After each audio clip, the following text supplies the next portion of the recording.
Hey guys, so today I'm going to cover a topic and it's about having a fearful dog and taking the dog to the vet. A lot of times when we have a dog who has fear issues, getting them into the vet's office to get their shots is a major issue. You get them in there, the vet tech comes over to either take the leash, whatnot. The dog snaps, growls, that kind of thing, and it's a whole dilemma. They end up, prescribing you medication, saying that you have to give this to them the day before and the morning of, and that way the dog will be calmer and they can see the dog. Now, understand that when you have a fearful dog, the dog does not realize when they're going to the vet that they're only going in there for shots and, they're going to be in and out. They're not going to get hurt, okay? When they go in there, they're smelling all the smells from previous dogs, and if a dog was scared, they leave certain pheromones behind. So when your dog goes in, he can smell that this was not a fun place to be. Other dogs didn't like it here, so it amps up their fear. Okay, that is why over the years, because I have worked with so many aggressive dogs, human aggressive dogs that have bitten people, as well as fearful dogs, and I have to get them to the vet. Like, that's obviously something that has to be done every year. They have to get their shots, they have to be seen, God forbid they have a medical issue. And so I have learned over the years the best way for me how to handle a dog at the vet's office without giving medication. I don't like giving the trazodone and stuff like that because those, for one, fear is a state of mind, okay? And then the dog exhibits behaviors based on that fear. The medication is not going to change his behavior. It can cause medical issues, absolutely. And then with the dog being in that heightened state, his blood pressure is up, his heart is racing. I'm concerned about the effects the medication can have on the dog because they're in that heightened state. And so what I have learned is how to handle the leash, how to handle the dog. So when I'm in that situation, how I can get their brain moving. And the main thing is that once you get in, so the dog's already nervous, and we go into a vet's office and then we sit down. Well, now the dog's brain is frozen in a fearful state. And what I do is I need to get that brain moving. I don't want him sitting there thinking the worst is coming. If I can get the dog to move, to walk, and keep walking him, not dragging him, but just motivate them to keep walking, then they can't focus on their fear because they have to focus on what they're doing, the fact that they're following me. So I do this until I can get the dog. There's certain signs that they show when they're tense and they're ready to bite. When they're in that state, their mouth is usually clenched, closed, and they put their butt down, okay? Because that's where they get their weight from. So they're sort of grounded. They put their back end down, and then they got that mouth closed. They're ready to bite. They are ready to strike. So for me, I want the butt up, and I want them moving, okay? And I want that mouth to open. That tells me he's in a more relaxed state, and now we can get moving. We can get through this, okay? And we're reducing the blood pressure, we're reducing the heart rate, but also we're reducing the risk of somebody getting bit and this dog becoming a liability. I want this to be a positive experience for the dog, not a negative one. So what I'm going to do is walk you through and show you with a dog how I handle the leash and what I'm doing. So I'm going to do 2 videos. But this first one is going to be with a small dog because this way I can get close up with the camera and you can really see what I'm doing with the hands. You can see the jaw, he'll have his jaw closed, and how I'm motivating him to walk back and forth. So I'm going to use the tabletop to do it. And we'll just see how this goes. But I want to walk you through exactly what I'm doing with the dog and how I'm holding the leash close to the head, holding the head away from me. So I'm putting the dog in a position where they can't bite, okay? And then the person's gonna come in to do the shot. So I'm gonna walk you through, let me get little BB up on the table. We'll get this set up to hopefully you can see exactly what I'm doing and we can get good and close up. All right, big boy. Let's do it. You ready? Oh, here we go, here we go. Okay, very nice. So, the first thing you're gonna see is with this slip leash, I get it right underneath this chin and right up here, okay, right behind those ears. You see how that, and you see how his mouth is closed? He's nervous. He's like, what are we doing right now? You know, this is new to him. Very good boy, yes. But you'll see here how I've got this. Very good, sweetie. You see how he's looking? He's nervous. He's like, what? And you see where that leash is. Now you'll see where my hand is, right here, okay? I want my hand nice and close. Good boy. This way, as I'm walking the dog back and forth until I can get him to open that mouth, my hand should be right here, okay? And this hand, and I can even hold the whole leash in the one hand and then motivate him to move, good boy, with this hand here so I can get him moving. So let's do this. There we go. Ready? Let's go. Let's go, let's go. Good boy, good boy, good boy. Yes. Come on, come on, come on, come on, come on. Let's go, let's go, let's go, let's go. Good boy, good boy. It's only a step, but it doesn't matter. That's still progress, and he's taking the step. I'm not. So again, he has no idea because we've never done this, you know, BB and I, so this is new, and he does have that underlying fearful behavior, so that's why I wanted to use him. Yes, good boy, there he is, good boy. So that's why I need to get him to move forward. And then once he understands he's not about to get hurt or anything, then he'll start to move on his own. Good boy, ready? Let's go, turn around. Come on, come on, come on, come on, turn around, turn around. Yes, good boy, good boy, good boy, come on. Good boy, yes. Very good boy, come on. Come on, come on, let's go, let's go, let's go.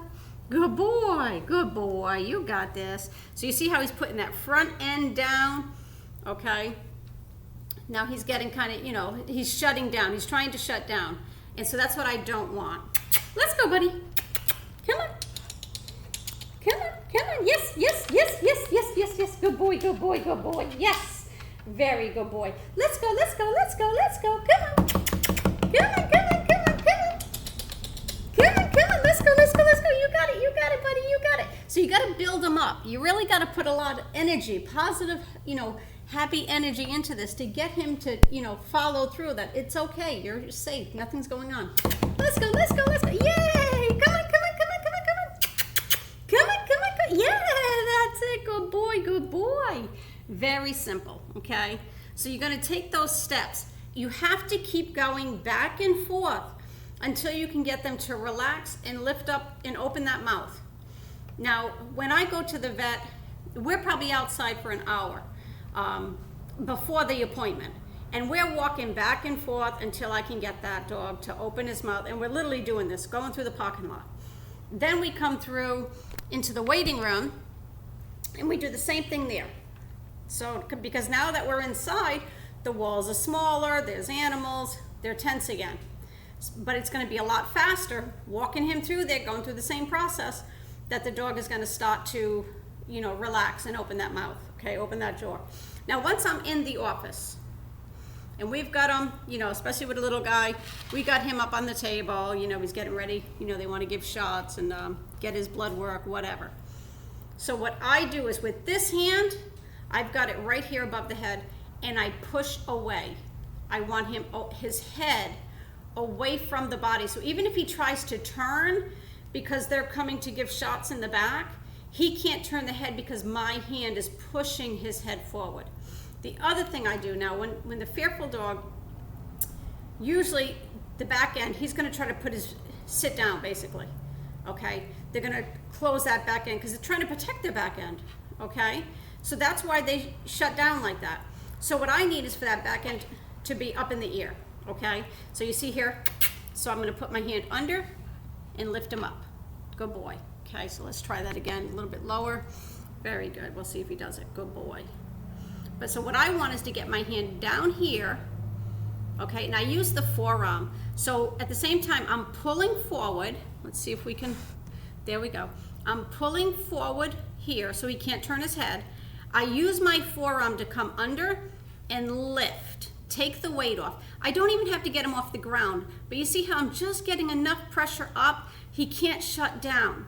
Then the vet tech or the vet can come around and give the shot, okay? Good boy, good boy. Let's go, let's go, let's go. He's like, what are you doing to me? Come on. Come on, baby. Come on. Yay, you got it, you got it. Come on, come on, come on. Come on, come on, come on. Yes, that's it, good boy. Oh, good boy. Come here, come here, come here. Come on. Come on, baby. Come on. Come on, come on, come on. Let's go. Good boy, good boy. Come on. So I want to get him up, right? Oops. So we're going to hold this here. Now understand that I know BB well enough. I've worked with him enough. I know he's not going to hurt. He's not going to snap at me, that kind of thing. Okay, so the key is obviously knowing your dog. But again, in this sense, you're walking them back and forth. You hold the head forward. You come underneath and you just lift. Okay, that's all you do. Then you have the vet tech or the vet come in behind so that the dog can't see them. Come in behind and do the shot or the, taking the blood. But all you're doing is taking that weight off right there. Okay, you can lift him up, but even as you're walking and practicing, so I'm gonna put him on the ground and we're gonna walk around and we're gonna do it on the floor too, okay? So, right here, we're gonna move you. You can see the ground. You ready, big man? Let's get you down, come on. Okay, here we go. Now he feels better. He feels a little bit more confident. He's on the ground. He's not on the table. Good boy, right? Right here, big guy. Right here. Good boy. Good boy. Right here. And then wait. And you go right here. You grab right here. You pull the head away. You come underneath. And you lift. Just like that. Okay? Small dog, big dog, doesn't matter. But that's where you're at. Right here. And you pull away from you. Okay, you're pushing the leash, the head away from you as you're lifting back here. That way he cannot spin his head around to bite. Good baby, let's go, let's go, let's go. Good boy, let's go, let's go, let's go. Come on. Good boy, yes, good boy. You just go back and forth. Now, especially in the vet's office, when you're in the vet's office, you don't have a lot of room to move him back and forth.